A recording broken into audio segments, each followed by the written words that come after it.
దేవతను నిత్యము కొలిసి మనసర్పించి అర్చించిన దేవతను నిత్యము కొలిసి మనసర్పించి అర్చించినచో అపారధనము సంపదలిచ్చి మణిదీపేశ్వరి దీవిస్తుంది.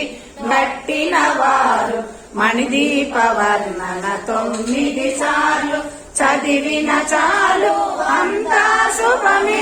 అష్ట సంపదల తులతూగెదరు.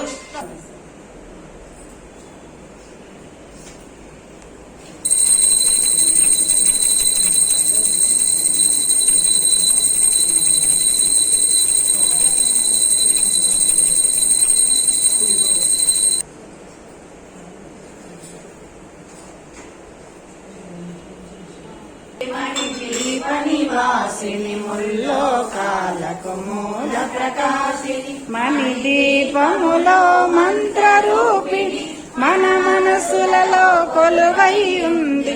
సుగంధ పుష్పాలెన్నో వేలు